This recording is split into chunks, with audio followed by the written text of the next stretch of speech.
Hey guys, it's Elaine. How are you doing? And welcome to what is currently going to be the last of the original character portraits from the Enslaved. This one is called Sisters, Kalan and Zni. Kalan is the head of all security on the planet Padir. She basically manages all the military and security operations for the planet, both for the Padira and for her own people. To the Padira, that means she holds the position of the goddess of war. Her older sister, Zni, is called the goddess of wisdom and judgment. And what Zni does is she's in charge of Sage's judicial branch of their government. She manages all the judges and whatnot. And primarily, what her priests and acolytes do among the Padira is they hear out the cases and they serve as judges. They hear out the cases among the ordinary people and the nobility and the merchants, and they make a judgment. It only goes up to her if there is a real problem. Zni herself takes on the real serious cases, treason, heresy, and whatnot among the Padira. Among the Thayer, she basically will weigh in on situations regarding, say, nobility among them. If there is an argument between two people or whatnot, it's her job to sort of sit down and weigh in on that. In regards to the situation of the enslaved, however, that is a situation because it involves, it's a matter of state. And it's something that the entire council has to vote on and deliberate. So she doesn't really have to take a active participation in that, but she does. She sides with Oscal's brother Payar to stay. And she then acts as, say, something of a prosecutor, if you will, in regards to her dealings in the situation, the way she questions Oscal and talks to the council is her job is asked to prosecute, whereas her best friend since girlhood, Naj, who is the goddess of the arts, acts as Oscal's defense. Each of them chooses to stand with their side, and that's kind of hard for her and Naj because they were the best of friends as girls until their very best friend Taria died. And Taria was supposed to be goddess of the hunt, and Tro ends up having her position. And after that, it became something of a schism between the two of them. They each grieved in their own way and developed their own attitudes about things. And as a result, we have the situation of today. But in regards to the two sisters themselves, if you saw the quote at the beginning of it, Zni is more light-hearted. She inherited her position from their father, and she's the more light-hearted of the two. In regards to, she kind of has a more chill attitude about things. She's not. It's not that she's not serious, but because she's serious about her job, but she doesn't take that serious to the point where she doesn't allow herself to enjoy life and everything she feels it has to offer. Whereas Kalan is a way more serious person. For her, the job is so much all of what her life at this point is about.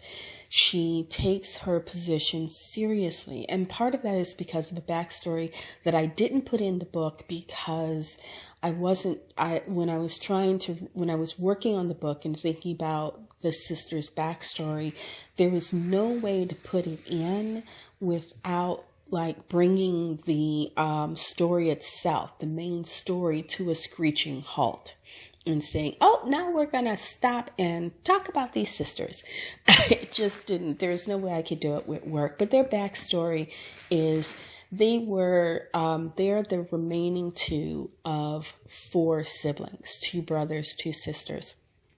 The girls were in the middle, with Snee being the oldest girl, Kalan being the youngest, and then they had a younger brother. Their elder brother had the position that Kalan now has. He was the god of war, and he originally was serving under Zermatt. Unfortunately, he wasn't very happy with Jamad's rule. He kind of felt that Jamad wasn't stern enough, and felt that things should be taken even more so, and decided to basically take matters into his own hands, and had decided that he should run things everywhere because he already had security and military. He felt that he should be the one in charge, and was basically plotting out a coup. And not many of the other council members felt capable, either individually or collectively, to stand against him. They were more used to, if there's a problem, we argue it out within the council chambers, not, you mobilize your forces and you just take everything over. And what happened is their brother then turned around and murdered their younger brother, feeling that he was the only one who was really going to stand against them, because he was the most vocal. Kalan at that point he's always been very keep it to myself. So he just sort of thought, well, she's had training and whatnot because I trained her, but he didn't think that she would stand against him. And for Snee, he knew Snee wasn't going to be any sort of, he didn't think either of his sisters was going to be any sort of competition or threat to him.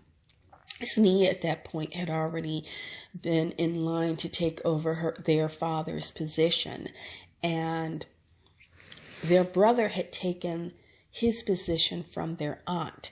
So he kind of felt like there was nobody who was going to get up and speak against him. Little did he know that little sister Kalan, at all of 390 years old, got up and said, okay, this shit has to stop. Picked up her sword and in the council chamber challenged him, and they fought to the death. And of course, Kalan won. Kalan then became the goddess of war and served as security chief under Jamad and then Jahan. But it's always left her somewhat grim, which means any time in the council chamber she stands up, people shut up.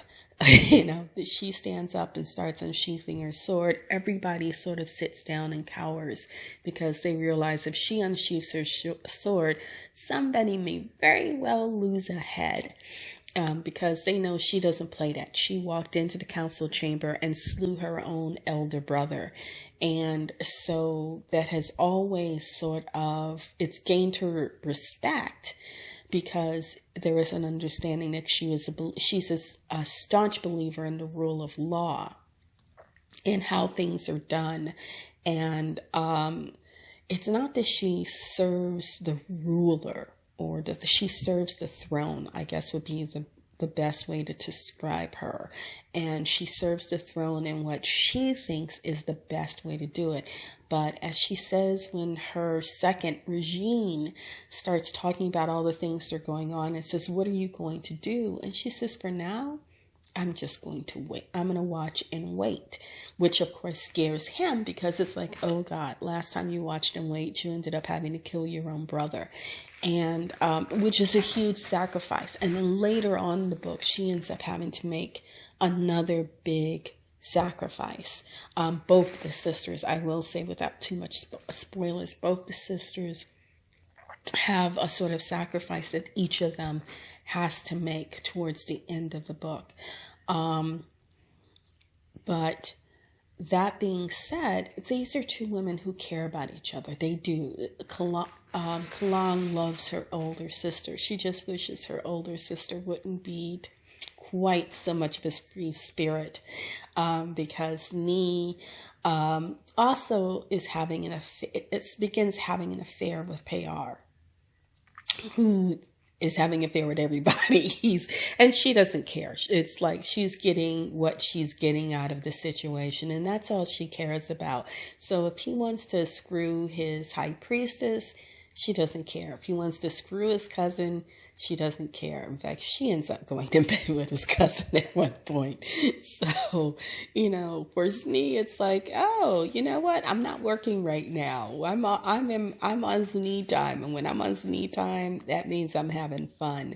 Whereas Kalan, in many ways, she's never off the job.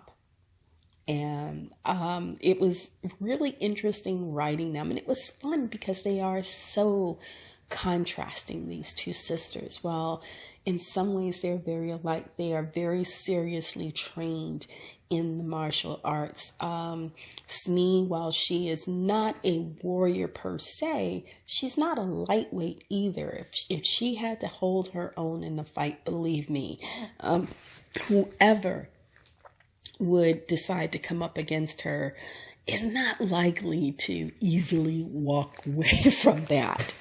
She's not a lightweight. And Kalan at one point, when Payar gets a little above himself during the proceedings, she just one-handedly tosses him back into his chair. And he's a couple of inches taller than her, but she's like, get your ass down there, bitch. And, ba-doom, that's it, he's down. So she isn't somebody that you want to go against. She's just not. She's not that type of person. So they were fun to write, because on the one hand you have Znee, who's kind of like, party, party, party, and Kalan, who's like, no, we need to get shit done. And that was a great contrast to work on with these two sisters, the way in which they're serious and the way in which perhaps Kalan's humor is it's not that she doesn't have humor, it's just very, very dry. So that was great to work on.